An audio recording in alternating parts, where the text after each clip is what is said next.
Welcome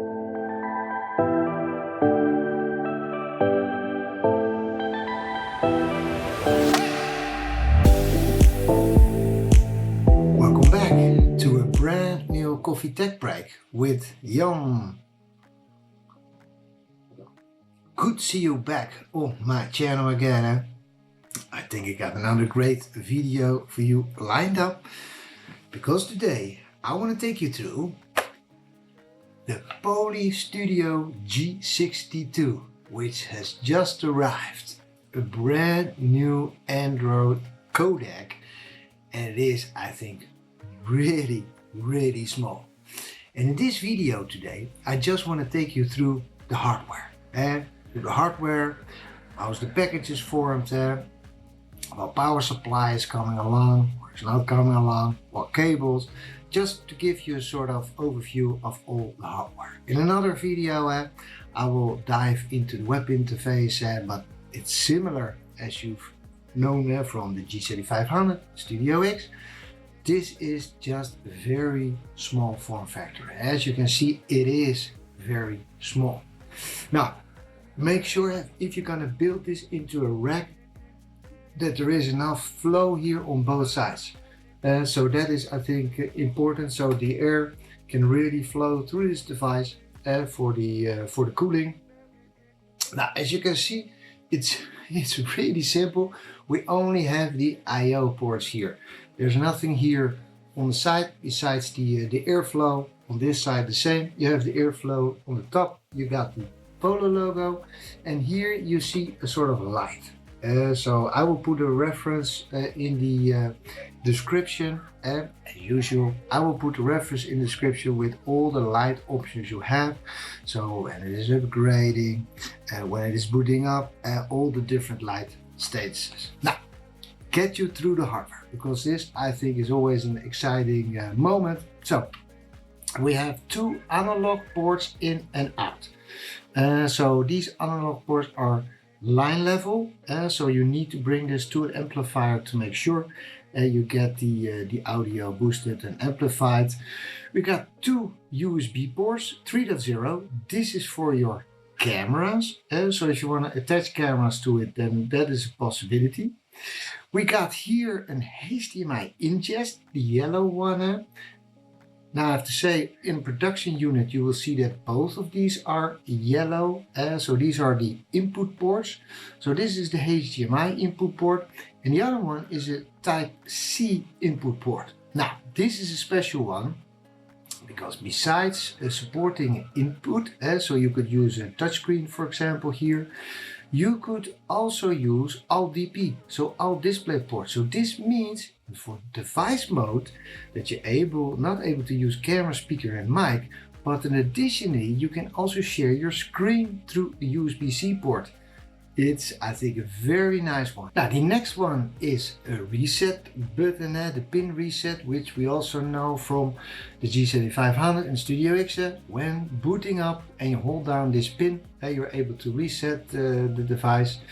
Now then we got here the two screen outputs, so screen 1 and screen 2, 4K 30. So both of them 4K 30. So if you remember from the G7500, there was only the first screen 4K and the second one was 1080p. So these are both 4K output. Now it's getting interesting. This is the LLN port. So we got two sort of network ports. So one is the LLN port, which means the local network. So here you were able to connect up a microphone, for example from the G7500, or you could connect up a switch. And there will be a list of certified switches, for example the Pro, the Netgear Pro AV switches. You're able to connect that up right here and then reconnect to other devices. But I will show you sort of design later on, and so you got a bit of an impression from how that looks like. But it's a local port. It doesn't do anything with this port on the outside, which is a PoE plus port.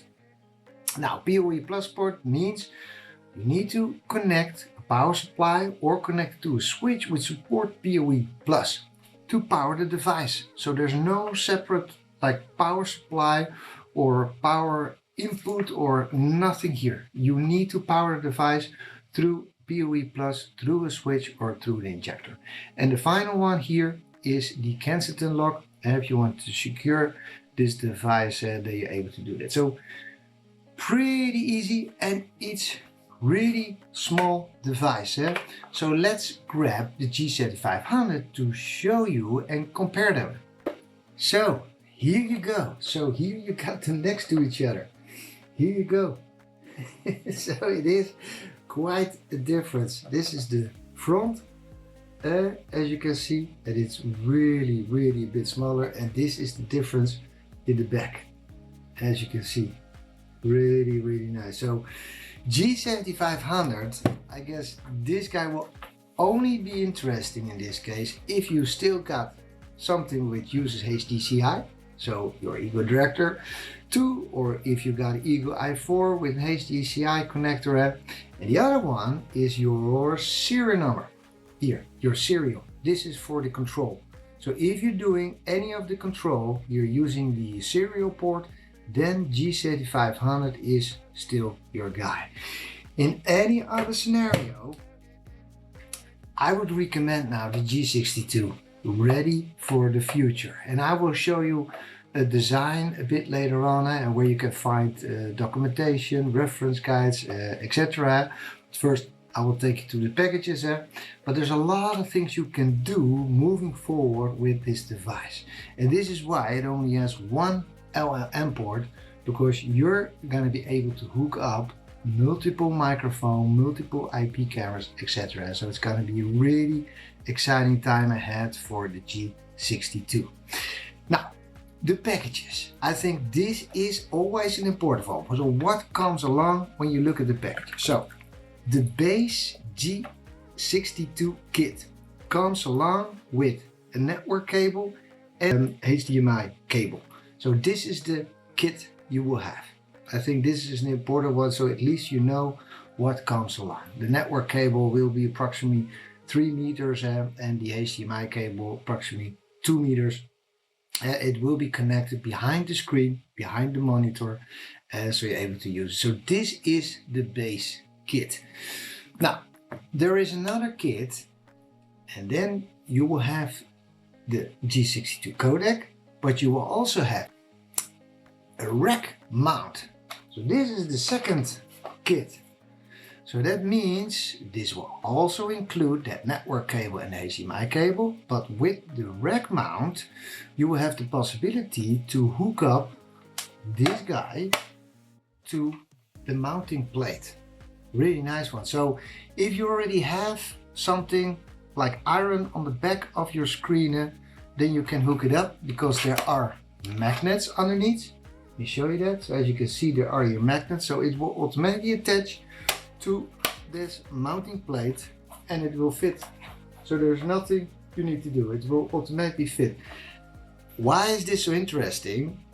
Because if you need to get behind the screen to remove some cables or do some troubleshooting, you can just take it out of there. You don't have to run through any special screws, or you can just take it out and do your maintenance. And I think this is a really nice one. Now, here it comes. If your network supplies you with PoE plus, yeah, you're ready. You don't need any power supply with this. But as you can see, there is some additional space here on this plate. And that is because you got a PoE plus injector. This is a separate option, and as I said, I will put all the SKUs in the description under the video.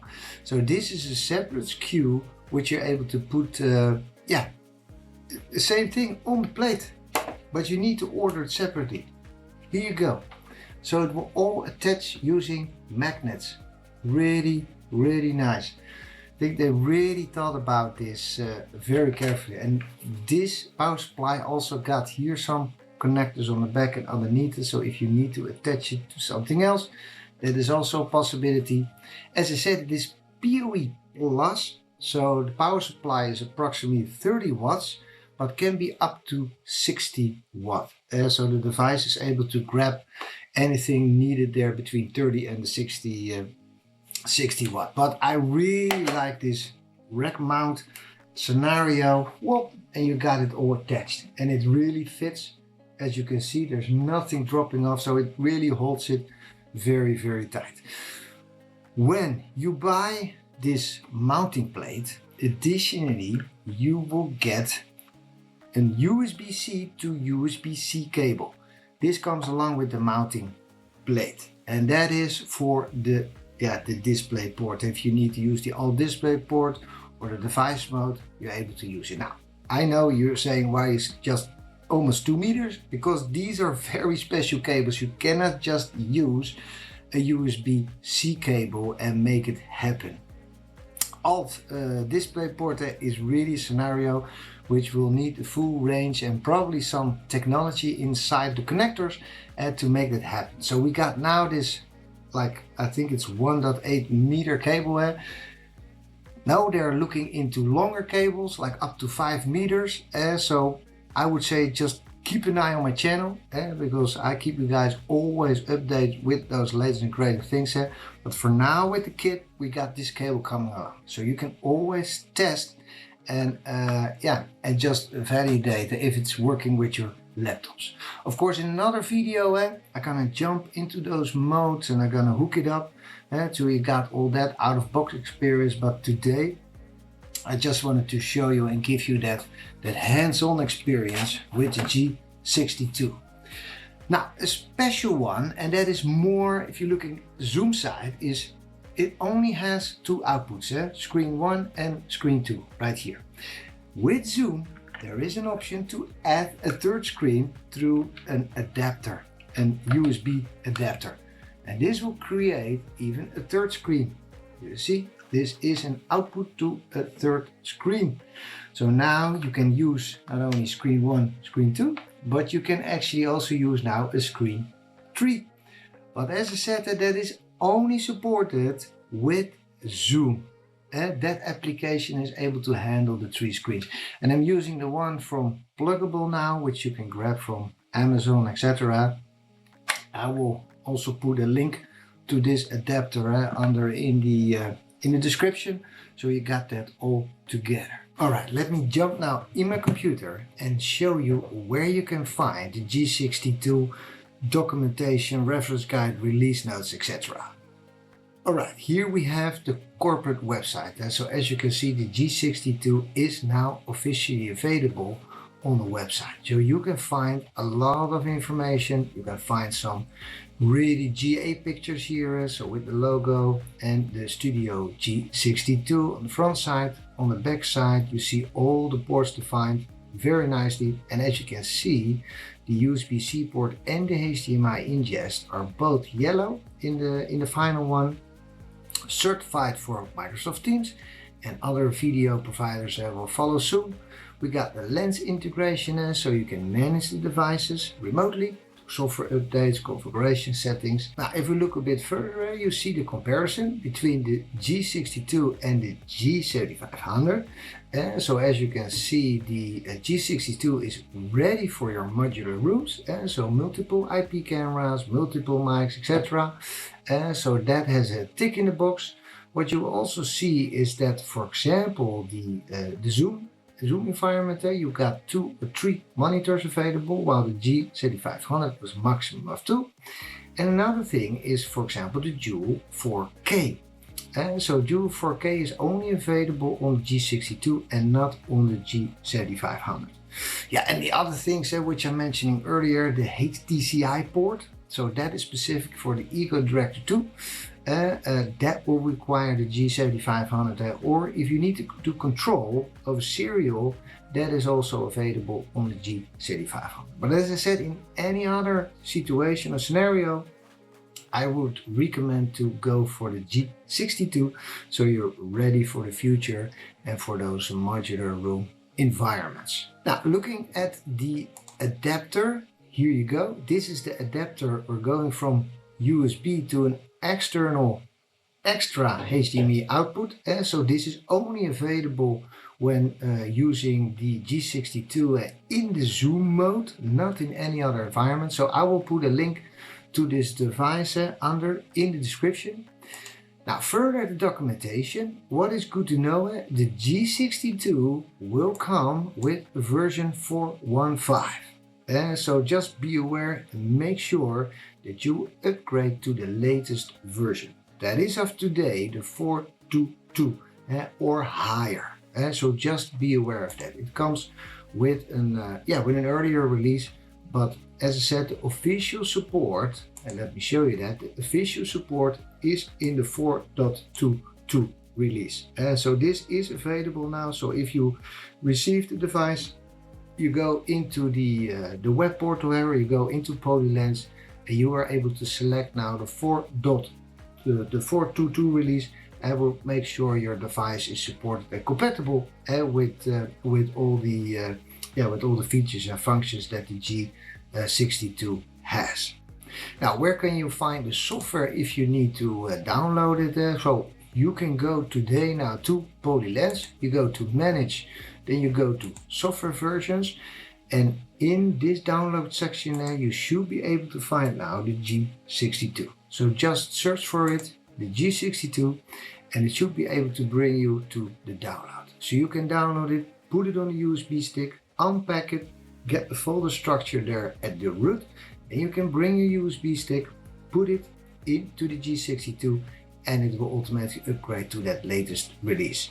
And as you can see, then you got official support for the G62 on your device. Now let me show you a quick example how that large meeting room with your G62 looks like. So you get a little bit of an impression how that all works. So first off, what is important? You implement the G62.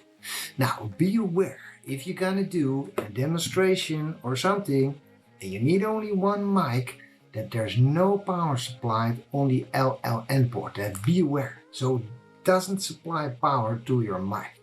It could be that you're going maybe to some event or a quick demonstration. Be aware that you need an injector on this LLN cable. This is very important for your microphone. On the corporate LAN, make sure that you got PoE Plus, or again, use that injector. So you gotta make sure that you have those devices available. Now, by knowing that from the basis, what you can do is now you can build your environment. So you attach the Netgear Pro AV switch. So you connect the LLM port to that Pro AV switch, and now you can start building your modular meeting room.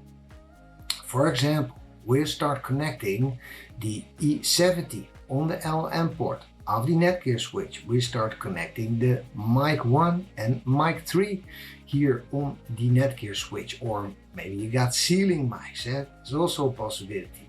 Now we connect the TC10, which will be connected to your corporate LAN, of course, because the TC10, whether it's in Teams or in Zoom, it needs to connect up to those environments. So it's got to be on the corporate LAN and be able to pair with the G62. So make sure that these guys are in the same network or the same VDAC.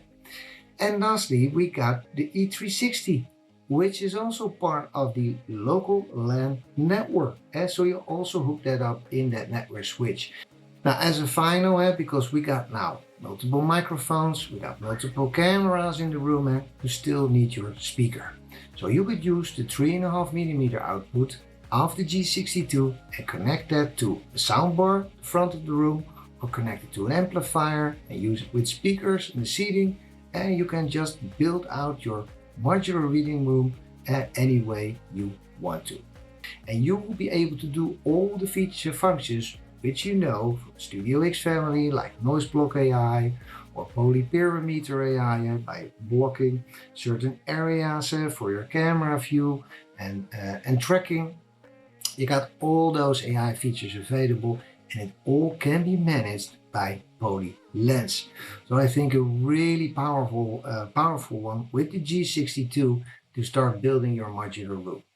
If you currently have a G7500 and you want to grow to this modular room and you want to integrate the E360 at your table, you can just swap over your G7500 with the G62. But as long as you don't have HDCI cameras if you don't use the serial port for programming, which are only part of the G7500, if you don't have these, you could start building this out with the G62. I think a really powerful story here. Alright, so that was just a quick overview of all the hardware of the G62 and show you some of the documentation where you can find everything. Of course, there will be more references and there will be more documentation. I will make sure that I will put them all in the description so you got everything available. Now, hopefully you enjoyed this video. Of course, more videos to come on the G62 and some of the modular room integrations. So just stay tuned on my YouTube channel and I will make sure I keep you updated with the latest, greatest. For now, thank you for watching and I'm already looking forward to see you back in the next video.